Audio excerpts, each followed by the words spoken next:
राकेश जी सिर्फ 10 मिनट, सिर्फ 10 मिनट। सभापति महोदय, आज मैं विपक्ष को सुन रहा था और सुनते समय मुझे लगा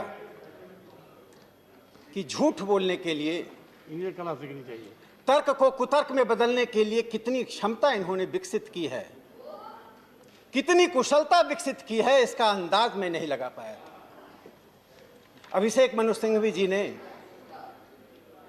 अपने उद्बोधन में एक बहुत ही महत्वपूर्ण बात कही कि भारत का संघवाद 70 साल के अनुभवों के बाद परिवर्तित हुआ है। संविधान सभा की बहस की मैं चर्चा नहीं करूंगा, लेकिन मैं जो वास्तविकता में, हकीकत में इस देश में हुआ, इस सदन के माध्यम से इस देश को जानना पड़ेगा। उनकी याददाश्त को मैं पुनः जागृत करना चाहता हूं। जवाहरलाल नेहरू जी के शासनकाल में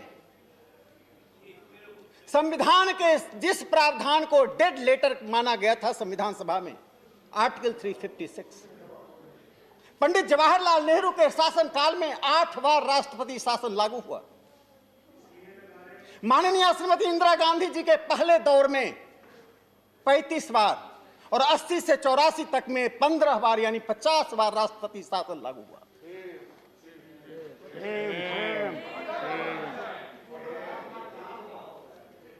नरसिम्हा राव जी के शासनकाल में और मनमोहन सिंह जी के शासनकाल में 12 और 11 बार राष्ट्रपति शासन लागू हुआ।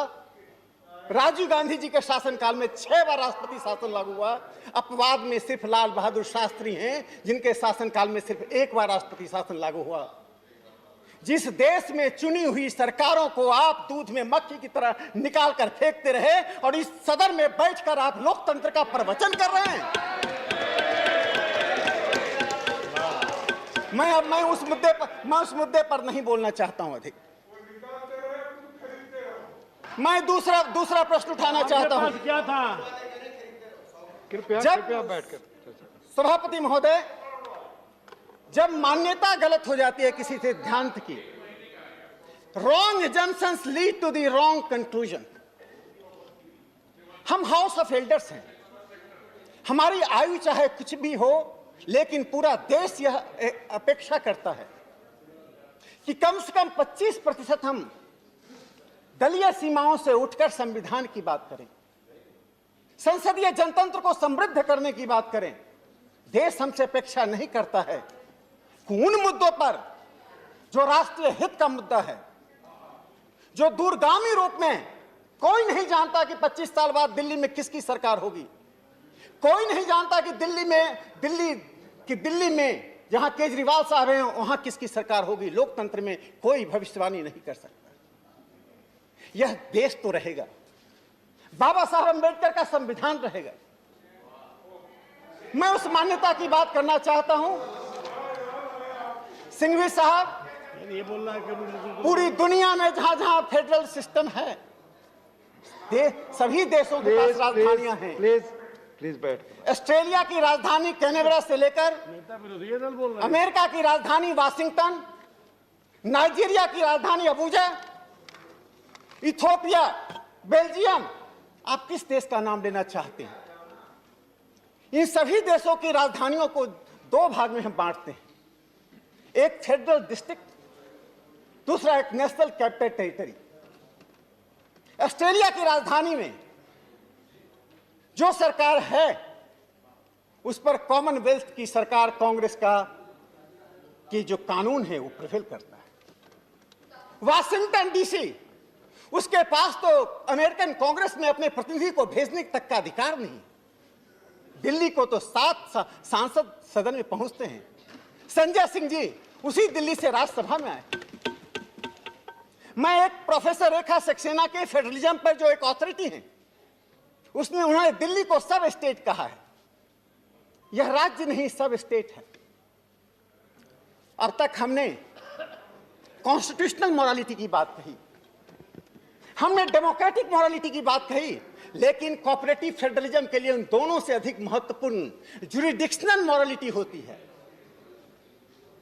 यदि जुरिडिक्शनल मॉरलिटी का उल्लंघन हुआ तो लोकतंत्र तो दूर रहा, फेडरलिज्म नहीं चल सकता है। अलग अलग सरकारें अलग अलग राज्यों में अलग अलग समयों में बनती हैं, यही डेमोक्रेसी का, लोकतंत्र का वैशिष्ट्य है। और आने वाले जनादेश को स्वीकार करना, सहनशीलता के साथ सहर्ष स्वीकार करना हमारा कर्तव्य है। माननीय जगत प्रकाश नड्डा जी ने हस्तक्षेप करते हुए क्या कहा? भारतीय जनता पार्टी का एक उदाहरण बता दीजिए जिस तरह से नमूद्रीपाद की सरकार को जवाहरलाल नेहरू ने हटाया, जिस प्रकार आंध्र प्रदेश केरल में 6 बार सरकारें कांग्रेस ने हटाई। सिद्धार्थ शंकर रे बंगाल के गवर्नर थे, 67 से लेकर 72 तक बंगाल में क्या हुआ? बंगला कांग्रेस सीपीएम सीपीआई की जो सरकार थी और गवर्नर के बीच जो युद्ध हुआ, बंगाल के लोग जानते हैं। सभापति महोदय, कभी कभी तथ्य ही आलोचनाएं बन जाती हैं, लेकिन मैं उससे आगे बढ़कर माननीय संजय सिंह जी ने एक बहुत महत्वपूर्ण बात कही कि दिल्ली की सरकार दुनिया की सबसे बेहतरीन सरकार है। थोड़ा मैं इस पर प्रकाश डाल दूं। मैं इस पर बोलना नहीं चाहता था, कहिए तो मैं चुप हो जाऊं, कहिए तो मैं चुप हो जाऊं। यदि आप सुनने की क्षमता रखते हैं तो बताता हूं। दिल्ली हाईकोर्ट की जस्टिस गीता मित्तल और दूसरे जस्टिस हरिशंकर जी ने अपने जजमेंट में दिल्ली सरकार पर 2018 में क्या कहा था? करावल नगर के एक स्कूल में जहां 2600 छात्र हैं, वहां ना टॉयलेट की व्यवस्था थी, ना पानी की व्यवस्था थी। यह दिल्ली की सर्वोत्तम सरकार है जिसका संयुक्त राष्ट्र प्रशंसा करता है। मैं एक दूसरा उदाहरण दे रहा हूं। लाजपत नगर में, कालका जी में, बी ब्लॉक में एक सरकारी स्कूल है। उस सरकारी स्कूल की मंजिलें जर्जर हो चुकी हैं, 500 छात्र हैं, कभी भी बिल्डिंग गिर सकती है। और दिल्ली सरकार ने 5 सालों में क्या किया? 511 करोड़ रुपया एडवर्टीजमेंट पर खर्च किया। मुंबई एडिशन के अंग्रेजी अखबार के फ्रंट पेज पर दिल्ली के स्कूल के रिजल्ट के विज्ञापन देने के पीछे दिल्ली सरकार की मंशा जो भी हो, मैं एक दूसरी बात करना चाहता हूं। 511 करोड़ में 2666 स्कूल के कमरे बन सकते थे। दिल्ली सरकार में अभी अरविंद केजरीवाल जी ने कहा राम राज्य लाना चाहते हैं। मुझे खुशी हुई राम राज्य का प्रयोग कर रहे हैं, लेकिन शराब का इक्वल डिस्ट्रीब्यूशन से राम राज्य नहीं आता है, पानी के इक्वल डिस्ट्रीब्यूशन से राम राज्य आता है। 24 साल की आयु को घटाकर 21 साल के लोगों को शराब पिलाकर, शराब की वैधानिकता देकर आप कौन सा राम राज्य दिल्ली में लाना चाहते हैं? मैं अरविंद केजरीवाल जी से पूछना चाहता हूं। सभापति महोदय, यदि एक बात होती दिल्ली सरकार की तो मैं कहता, यदि दिल्ली सरकार की, मैं एक बार, दिल्ली जल बोर्ड जर्जर हो चुका है। दिल्ली में 12 कॉलेजेस हैं जो दिल्ली सरकार से फुल्ली एडेड कॉलेज हैं। मैं उस कॉलेज की व्यथा बता रहा हूं। जब दिल्ली में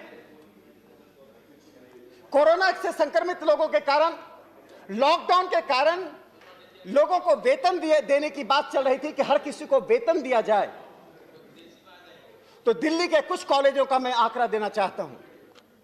राजगुरु कॉलेज में 4 महीने तक लॉकडाउन में कर्मचारियों को, शिक्षकों को वेतन नहीं मिला, सफाई कर्मचारियों को वेतन नहीं मिला, अदिति महाविद्यालय में वेतन नहीं मिला, महाराजा अग्रसेन कॉलेज में वेतन नहीं मिला, 12 कॉलेजों में वेतन नहीं मिला। जो मिला मैं बता रहा हूं, एक उदाहरण देना चाहता हूं। राजगुरु कॉलेज में आपके जमाने में नहीं मिला, जितना पैसा मिलना चाहिए था उसमें 23 करोड़ रुपया अभी तक कम मिला है। आप अनुमान लगाइए, वहां के सफाई कर्मचारी, वहां के सामान्य शिक्षक, उनका जीवन कैसे चल रहा होगा? सभापति महोदय,